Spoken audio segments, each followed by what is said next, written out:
Welcome to Telugu భూమి news channel. Jagtial జిల్లా కోరుట్లలో vote హక్కు ప్రతి ఒక్క పౌరుడి బాధ్యత అని, ప్రతి ఒక్కరూ ఓటు హక్కును వినియోగించుకోవాలని జగిత్యాల జిల్లా కోరుట్ల ఎమ్మెల్యే కల్వకుంట్ల సంజయ్ అన్నారు. మెట్పల్లి పట్టణంలోని 212 పోలింగ్ బూత్లో ఎమ్మెల్యే సంజయ్ సాధారణ పౌరునిగా వరుసలో నిల్చొని ఓటు వేసి తన ఓటు హక్కును వినియోగించుకున్నారు. కొరుట్ల నియోజకవర్గంలో లోక్సభ ఎన్నికల ప్రక్రియ ప్రశాంతంగా ప్రారంభమైంది. ఎండ వేడిమిని దృష్టిలో ఉంచుకొని ఓటర్లు ఉదయం నుంచే ఓటు వేసేందుకు బారులు తీరారు.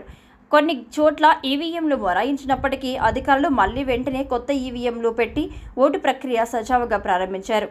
పలు చోట్ల అధికారులు మోడల్ పోలింగ్ కేంద్రాలను ఏర్పాటు చేశారు.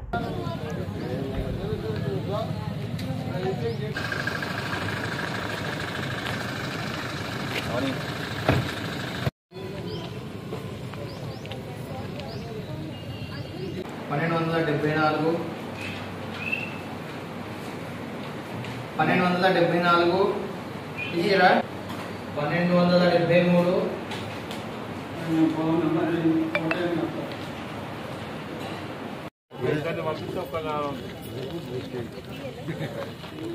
Thank you.